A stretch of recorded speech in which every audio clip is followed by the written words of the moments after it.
Living Daylights by a-ha. I'd rather have it be Take on Me.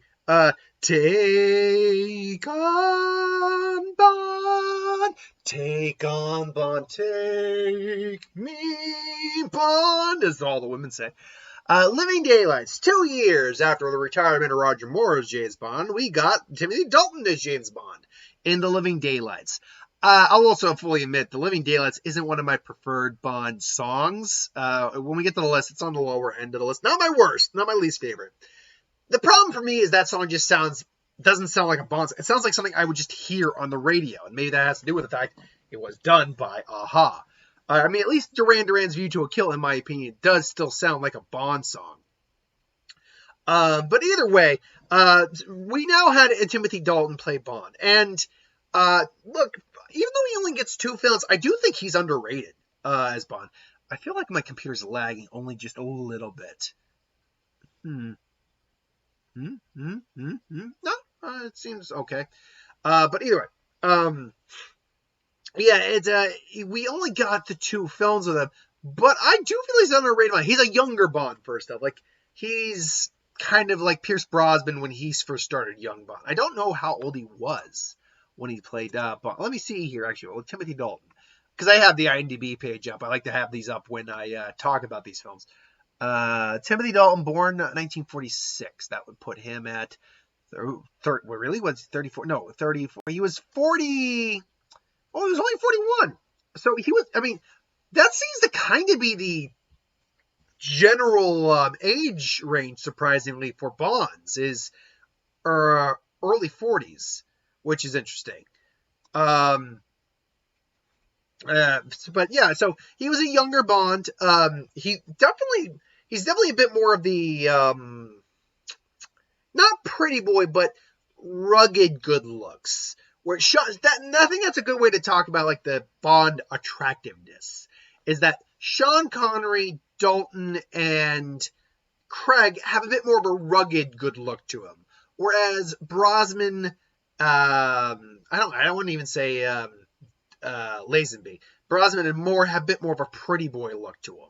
Although Brosnan can definitely be intimidating. We'll talk about Brosnan in upcoming videos, because we're obviously getting to his era of Bond. But Dalton, I did like Dalton's interpretation of Bond. He is actually less of a womanizer than we get from like Moore and Connery. Not to say he doesn't hook up with some women, but we actually don't really. I mean, we see him make out with some women. We don't like see him in bed with women like we do with the Connery and Moore Bonds, and even Brosnan's Bond. And I think that's due to the fact that this was around the time when the AIDS crisis was starting to take effect, and I think that would have made things a little uncomfortable at that point. But unlike with me and Mark were actually watching Moonraker, because Mark just wanted to watch Bond on Saturday, and it's like, yeah, no, absolutely. And so we were watching it, and we both kind of were talking about it, and Connery's and Moore's Bonds do come off a bit more. They do come off a bit more misogynistic. There's no way to say it. They come off misogynistic. Whereas Dalton's, Brosnan's, and Craig's Bonds are womanizers, yes. But there is a lack of misogyny with them that I think is actually a breath of fresh air. They do seem a bit more... what's the best... It's a weird way to say it. They seem a bit more modernized. They seem a bit more aware of like what women are capable of, and not, taking women for granted or anything like that, and, not second guessing a woman. But at the same time, if they can get their dicks wet, then absolutely. And you see that with Dalton's Bond quite a bit. There is a scene, though, I will admit, was a bit uncomfortable, where he basically goes after General Leonid Pushkin, played by John Rhys Davies, who you're made to kind of believe is maybe the bad guy, but actually no, it's Joe Don Baker, who that was a dumb bad guy. Joe Don Baker is not only a dumb bad guy, but has a really piss poor death.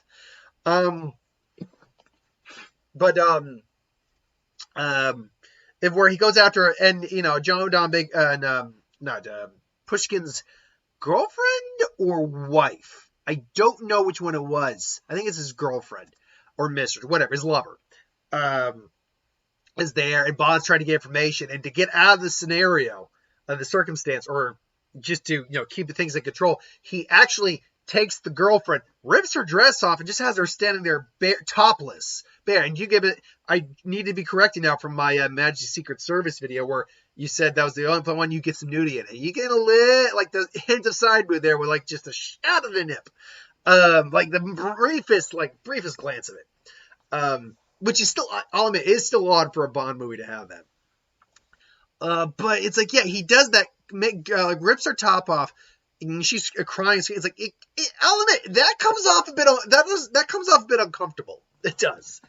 But take that out of the equation, and honestly, you have a pretty good Bond movie. It is. I don't like the song that much, but it's got some great action scenes, particularly I believe it's in Iraq. I know it's the Middle East. I can't remember if it was Iraq or not. Where he's kind of part of not the Taliban, but some freedom fighters that are basically fighting against the Russians. I can't remember. Maybe it's Ukraine. Either way, I can't remember my geography very well. All I know is they were in the Middle East. And it's actually a really good action sequence. The chase in the snow, where they're basically, basically sledding into the next country using the cello as a steerer. There's some good action here. Dalton is very charming as Bond, definitely.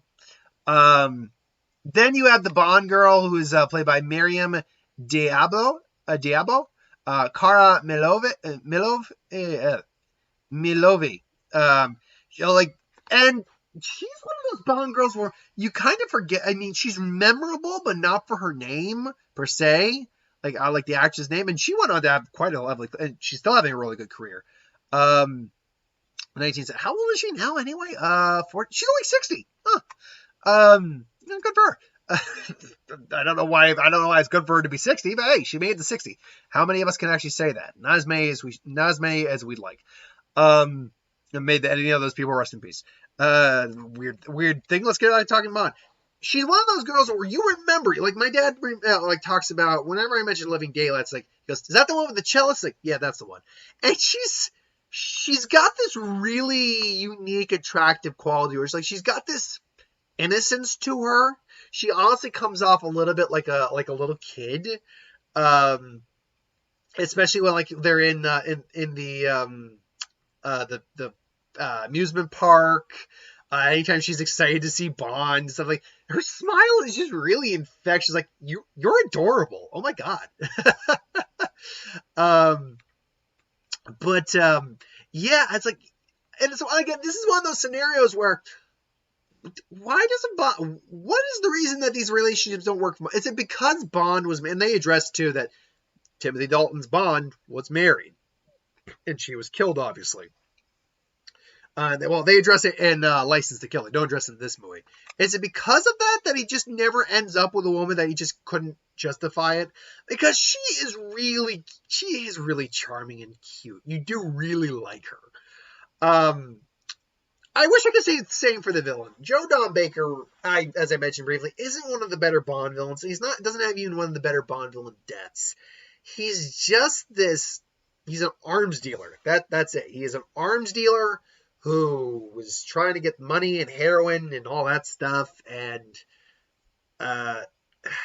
it's like Joe Don Baker is fun. Like I do like the fact they brought him back in the Pierce Brosnan movies, and he works a lot better in the Pierce Brosnan movies than he does in the Dalton movies. But I don't know. Honestly, you would have had better luck with what was it? Not Joe Arkama Shah, who was the guy Bond helps out of prison.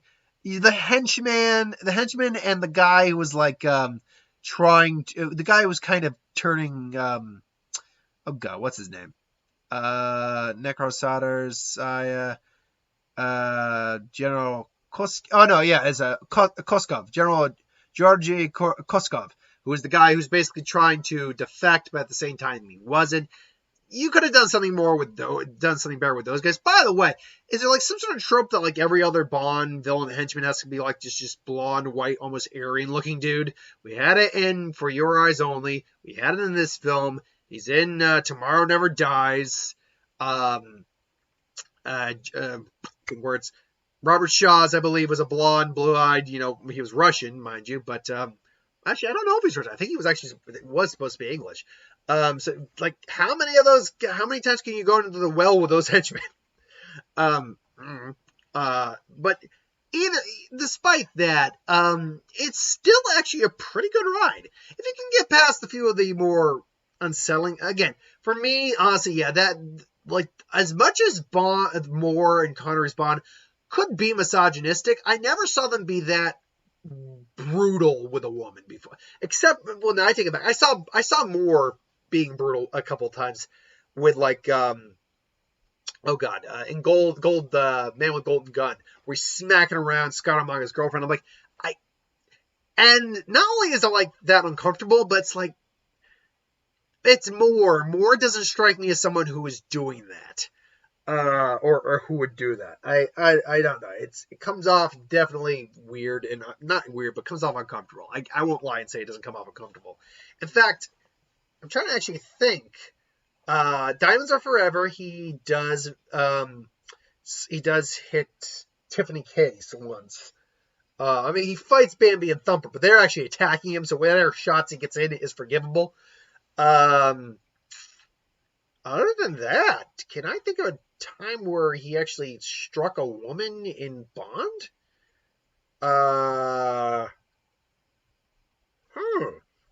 Yeah, sorry, I'm racking my brain on that real quick. I can't think of. He got a little rough with the blonde and Russia with Love, but that was about it, wasn't it? As far as I can remember. Yeah, Connery's Bond, despite the fact he did get rough with him, he only, I think, struck a woman once or twice.